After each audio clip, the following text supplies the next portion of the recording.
Welcome to Randy's Old Time Radio Shows. Tonight, step into the world of Suspense, a series that mastered the art of keeping listeners guessing. From unexpected twists to chilling revelations, these stories have captivated audiences for decades. Keep your ears sharp and your senses alert.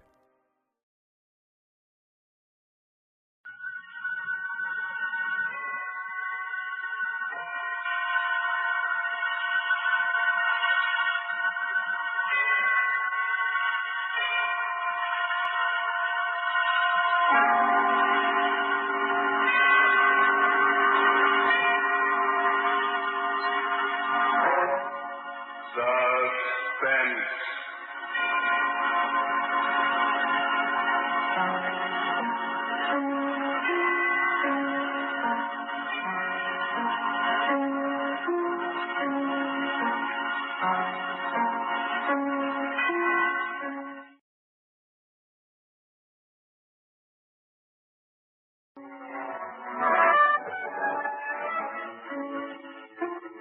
For you men and women in the armed forces of the United Nations, the Special Service Division presents one of America's top spine tinglers. A radio program dedicated to the mysterious, the unusual, and sometimes the supernatural. A program of suspense.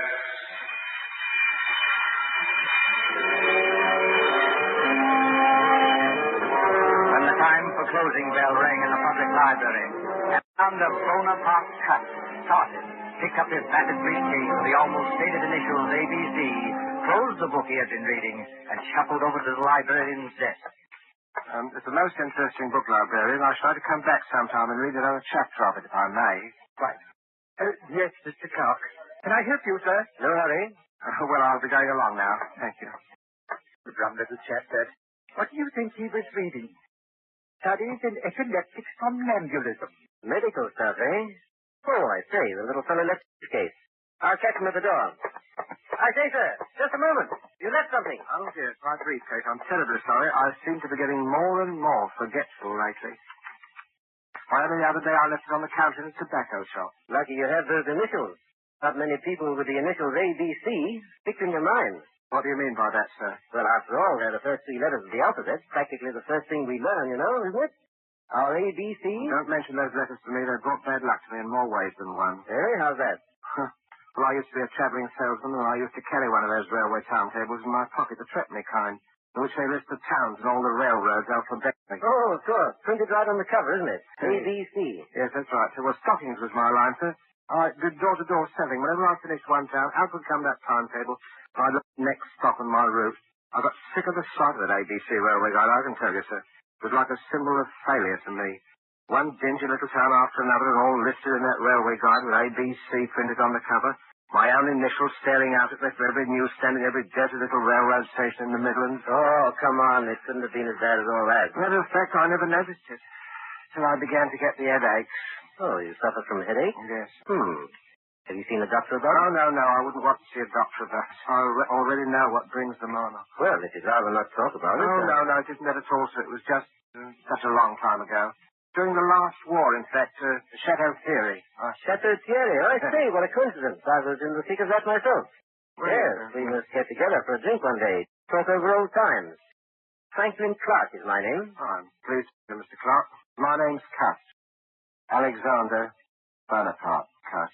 Well, they must have expected great things of you, giving you a name like that. I'm afraid they did, Mr. Clark, yes. I'm very much afraid they did.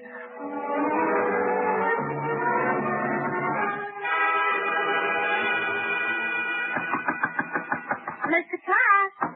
Oh, Mr. Clark. Who is it? It's me, Mr. Clark. I brought you up a spot of stone. Oh, it's you, Miss Marbury. That was very thoughtful of you. Oh, nonsense. You know Mother dotes on you. You're her favourite lodger. In fact... Why, Mr. Clark, you're packing your things. You're not leaving us, are you? Oh, no, I'm just taking a little trip over the bank holiday, you know. Now, don't try to deceive me, Mr. Clark. You're embarrassed. starting us, aren't you? No. You needn't be, Mr. Kraft. Really, you needn't. Oh, you are a nice girl, Miss Marbury. You really are a nice girl. As a matter of fact, I'm not going just for the bank holiday. I've something rather important, some very important matters to take care of. You know, it's very possible that my mother didn't have me christened Alexander Bonaparte. Cast for nothing. Oh, have you got a position, Mr. Kraft? Well... What is it? Well... Oh, come, Mr. Kraft. Tell me, can't you? Well, Miss Lily, I can tell you this much. I shall be travelling quite a lot. In fact, where did I leave that ABC railroad guide? Oh, yes, here it is. First stop, Andover. Andover? That's not very far. No, but I must be getting on if I don't want to miss that train. Let me see. Have I got everything? It's the spectacles and my overcoat, my typewriter, my walking stick. Did I ever tell you the history of this walking stick, Miss Marbury? It's a Scottish thief, very old. It's always is an antique. You know, they used to kill people with these back in the days of the old clan wars in Scotland. I wonder how many eggs this one has dashed in. Mr. Kraft. Oh, please, what a terrible way to talk. Yes, I'm sorry, Miss Marbury. I am a little bit surprised at myself talking like that. It must be my new job. It's gone to my head a bit. It's gone to my head. You got an aspirin by any chance? I've got no.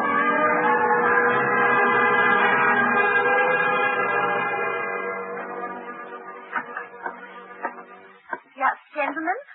What'll it be? Packet of gold flakes for me. Yes, sir. And the other gentleman? 3 of those for shillings a gold. Vannas. You gentlemen must be up from London. That's right. Is that your name on the window of this shop? That's right, sir. Olivia Asher. Bringing business right here in Andover and right here in St. Andrew's Place for 20 years. In all age. Andover, St. Andrew's Place, and Asher. Funny, ain't it?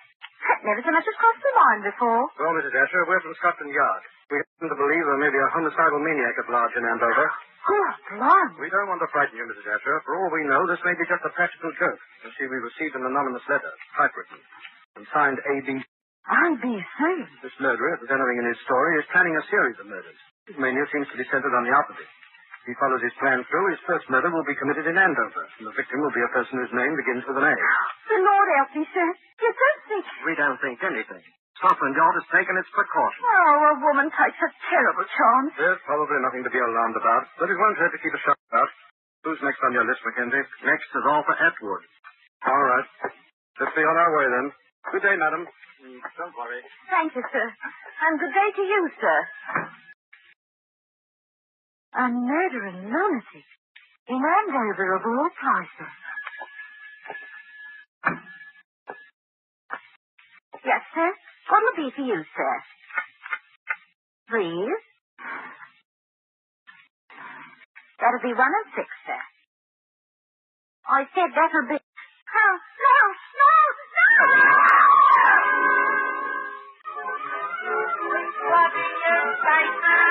On his final maniac in Andover, alphabet murder of the strike next to Spectre, latest on ABC. Oh, boy, let me have one of those. Yes, sir, here's a pen, sir. Both, here you are. Oh, thank you, sir. 6:30 newspaper, sensation on his... Nasty business, eh, mister? Oh, yes, very, very. You never know with lunatics. They don't always look for me, you know. Sometimes they look the same as you on me. Eh? Yes, I suppose they do. Oh, it's a fact. Sometimes it's the war on England. Never been right since. Yes, I expect you're right. You know, I don't hold with wars. I have little bit of loss. You don't hold with wars, eh? Well, young man, I don't hold with plague and sleeping sickness and famine and cancer, but they happen all the same. And murder happens all the same. They can't prevent them. I'm sorry, sir. I expect you had a rocky time of it in the last one, eh? Yes. My poor head's never been the same since. I get terrible headaches. Oh? Well, I'm sorry about that, sir. Sometimes I hardly know what I'm doing. You don't say. I forget things. You know, for instance, I could have sworn I had an ABC railway guide in my pocket an hour ago. You know, they found one of them ABC guide on a poor tobacconist lady that he murdered. Oh. ABC, whoever he is. Maybe he don't know himself. Ever stop to think of that? Maybe he's so fond he don't remember. I wonder. Bexhill, did he say Bexhill? That's my train. Well, goodbye, young man. Goodbye.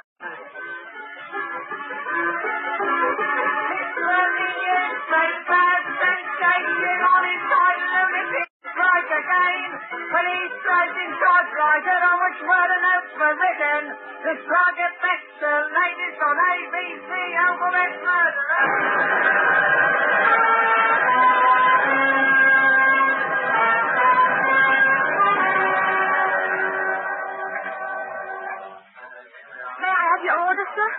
don't think I'll have the ham. I had ham for breakfast. I think I'll have the mutton pie. One mutton pie. Yes, sir. What's the matter with you? You're trembling, young woman. Is something wrong? Oh, sir, if you only knew. I have to walk home tonight after they close out here. And there ain't hardly a light in Benson Terrace where I live. Benson Terrace in Bexhill? Yes, sir. You're afraid of the ABC murderer, aren't you? He follows the alphabet, Tony. That was the way he done in Andover. Hey. And does your name begin with a B? Barnard's my name. Mary Barnard. Oh, dear me, Miss Barnard. Well, I don't like to look forward. Well, anyway, I'm old enough to be your father. Would it make you feel easier if I saw you home tonight? I don't know, sir. You just don't know what it would mean. Oh, well, what time do they close up here? 9 o'clock. All right, I'll wait outside for you. At 9 o'clock? Oh.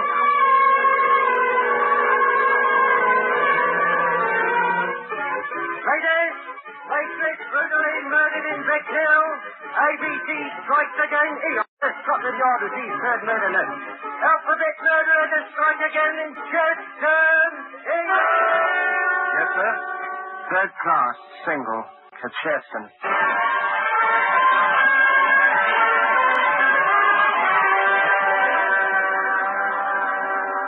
Give me a pint of half and half, please. Yes, sir.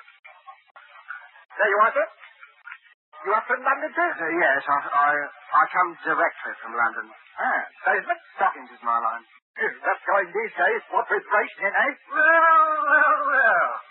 This is my old friend Alexander Bonaparte Cuff. I'm sorry, I'm afraid I don't remember. We met in the library, remember? Oh. In London. Yes, had quite a talk. Yeah. Franklin Clark, remember? Yes, of course. You'll forgive me, Mr. Clark. My memory, it seems to be getting worse and worse. You must have come under better times, Mr. Cuff. New briefcase, I see.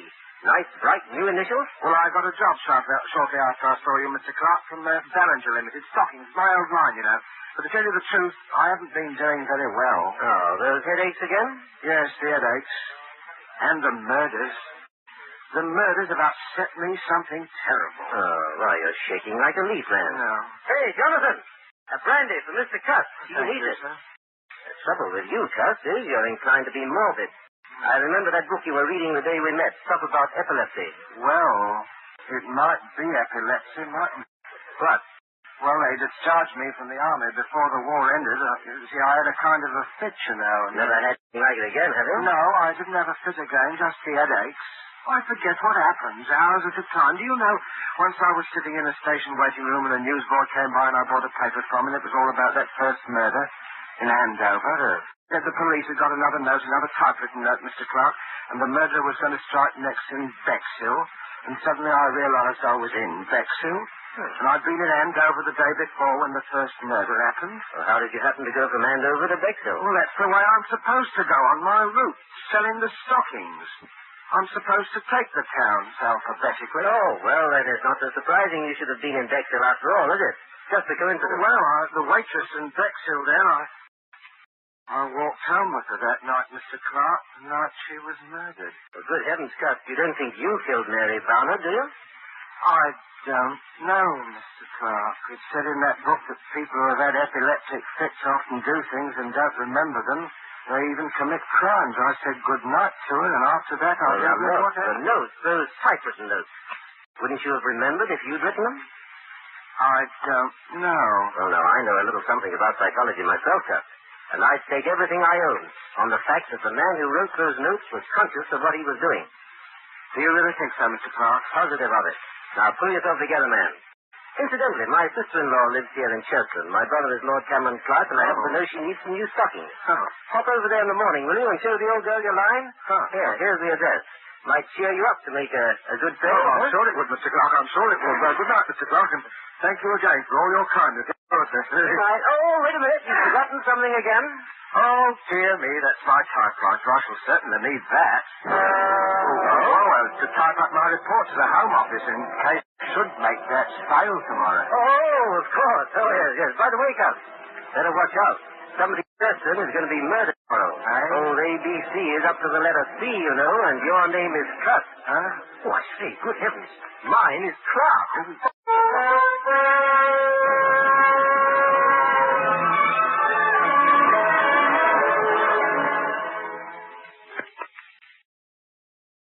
Well, thank you again for your generous order. Clark. I hope you'll be pleased. This line of woolen lined stockings is one of Ballinger's best buys right now, Lady Clark. My brother-in-law told me that you had some unfortunate times lately, Mr. Carter. But I really did need the stockings. Nice. Hello again, Gus. Stuffing myself with bacon and eggs. Make a sale, old boy? Oh, yes, Mr. Clark. Thank you very much. Good. Louise is filthy with money, and her ladyship's legs are in constant need of recovering. Oh, I wouldn't say that. Yes, really. She wanted the stockings. Well, thank you very much, my lady. I hope I shall have the privilege of serving you again next year. Good, Mr. Carter. And good luck. Cheerio, Gus. What a nice little man, Franklin. He's a bit off his nut, I'm afraid. Last night he tried to convince me that he was the ABC murderer. His initials, you know. He has minor lapses of memory. That little man a murderer? Oh, really, Good Lord, what was that? Silver Mead. Where is that girl? What's going on? In the master's bedroom, my lady. You better go with her, Mr. Franklin. Robert, whatever are you doing here? Oh, my lady, the master saw Klaus. He's been murdered. Stabbed with a knife. Blood. Blood? Oh, good. Yes. Why, look, there on the floor. A railway guide, an ABC. Take me out of here, Franklin. Oh, Louise, I'm sorry you had to feel it. Oh, Cameron. My poor Cameron. He never made an enemy in his life. The man who did this was a maniac.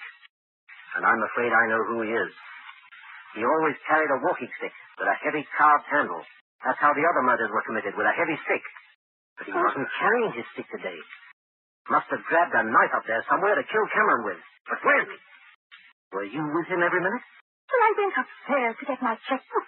It took me a little while to find it. That gave Cust his opening. Oh, to think of all that time. Oh, no.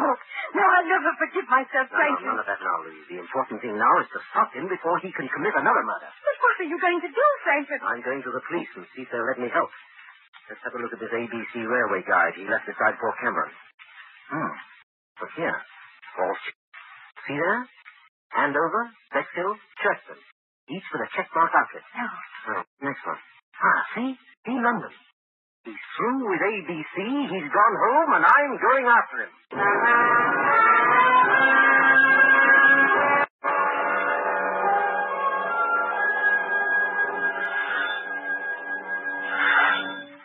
Yes? Well, Mr. Cass, coming.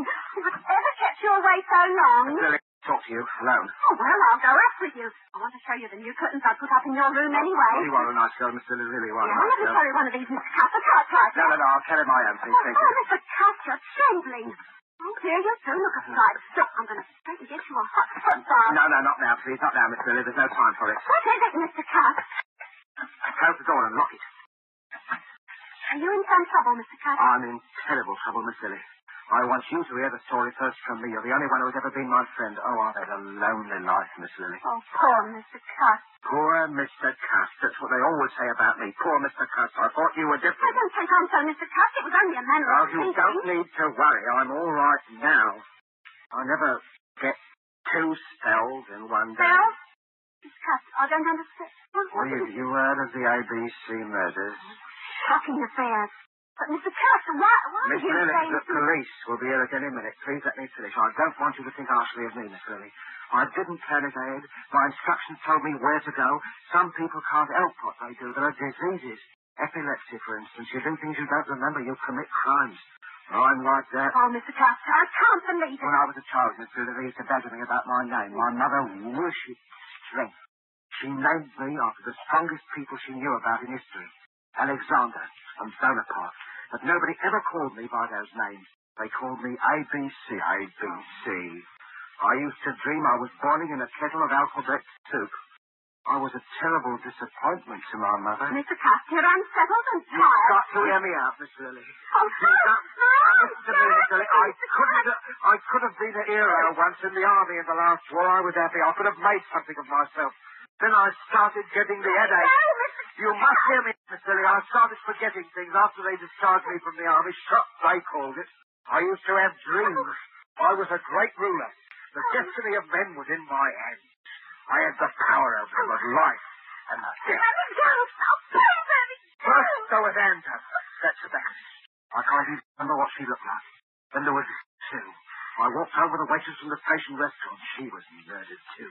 In Cheston, I sold a dozen fellas' stockings to a lady, and while she was upstairs getting her checkbook, her husband was murdered on the floor where I was waiting.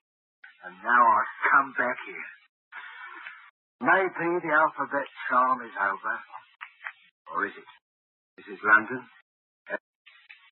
Your name is Lily. Are you trying to frighten me, Mr. Cuss? I am trying to convince you. You, murderer. I just don't believe it. Your mother. About this. Look at it. Oh, no. Look closely at it. I found it in my briefcase when I came on the train, Miss Lily. This knife murdered a man in Cheston just 3 hours ago.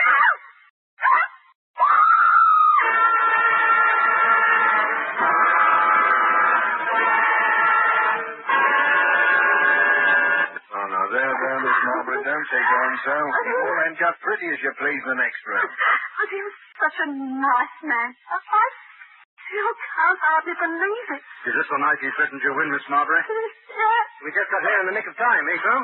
Hey, that's a wicked-looking knife. It's the Cheston murder knife, right enough, Mr. Clark. No doubt of it. Well, let's take inventory. Typewriter, with a murder note, walking stick. Same markings as on the head of the first victim, and the psychiatrist's report says the murders were premeditated, and the notes could not possibly have been written except by a person who was conscious and in his right mind. Well, that breaks down any idea Cuss may have had of entering an insanity plea. Right. I think he'll sign the confession without any difficulty. Bring him in. Bring the prisoner in. Well, Cuss, are you ready to sign your confession? I don't know, Inspector. A moment ago I was certain I must have done it. But why? That's what worries me. Why?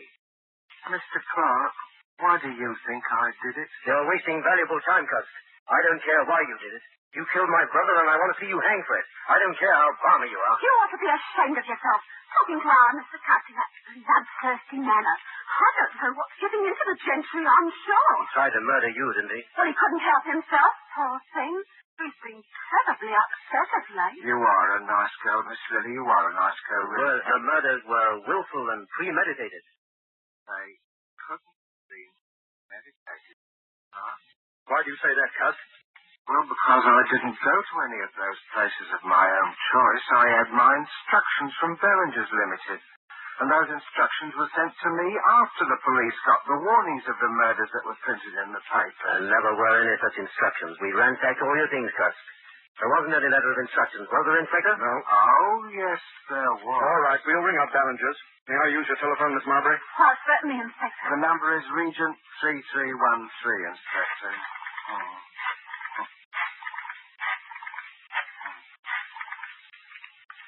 Ballinger's, are you there? Put me on to personnel.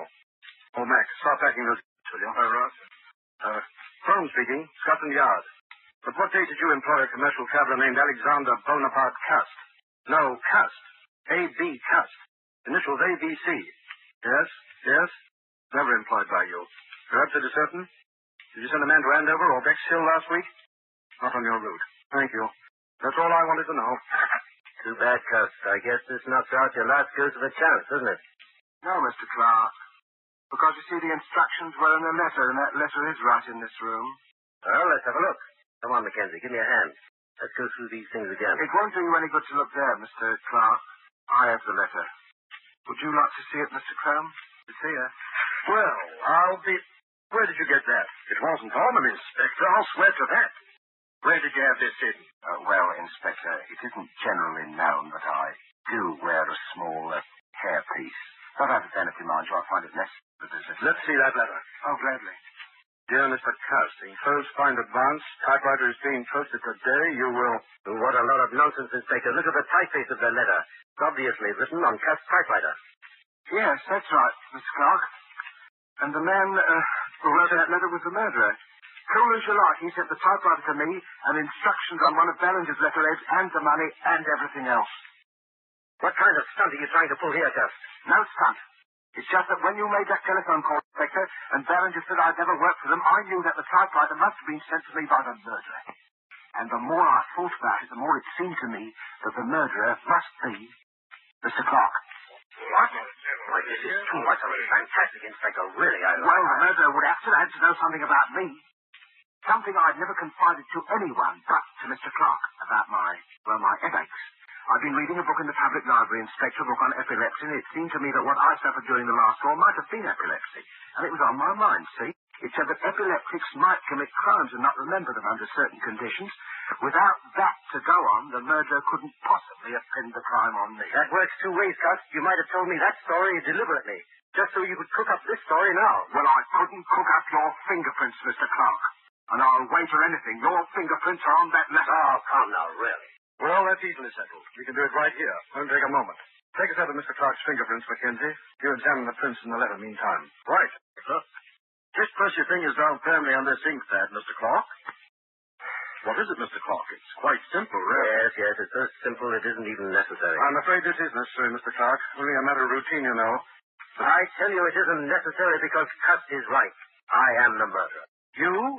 But wait, then you killed your brother Cameron Clark so that you would inherit the estate? Yes, exactly. But the others, the A and B murders in Andover and Bexhill and... I committed them, all of them. Yes, but...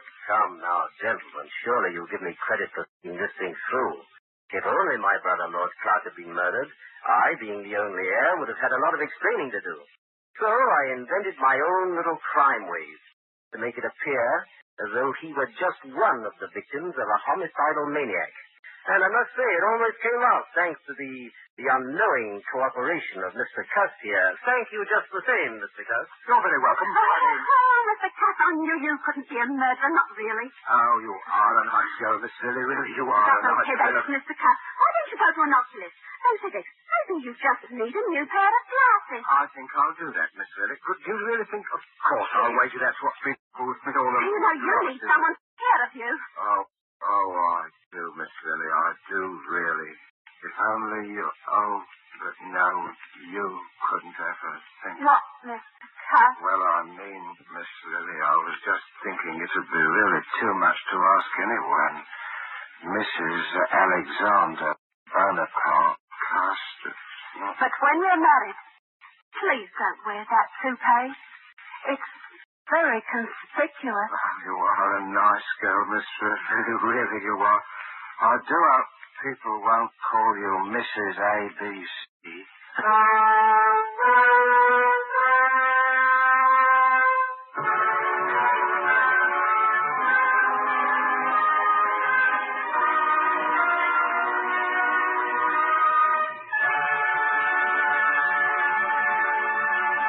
And so closes the ABC Murders, starring Charles Lawton, Elsa Lanchester, Samuel Fletcher. Tonight's tale of Suspense.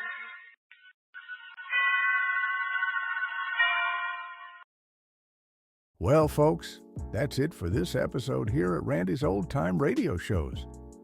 Before we wrap up, it's worth noting that Randy dedicates countless hours to restoring and editing every single show before it's uploaded for your listening pleasure. Our goal is to preserve these old-time radio treasures and make them sound as clear and warm as the day they were first broadcast. If you'd like to support his hard work and help keep these classic shows coming, any donation, big or small, is sincerely appreciated. You'll find donation links in the description below. Or if a QR code appears on your screen, simply point your phone's camera at it and follow the prompts. Randy sincerely thanks you in advance for helping keep these shows alive. Thanks for joining us, friends. Until next time, keep the memories warm and the stories close.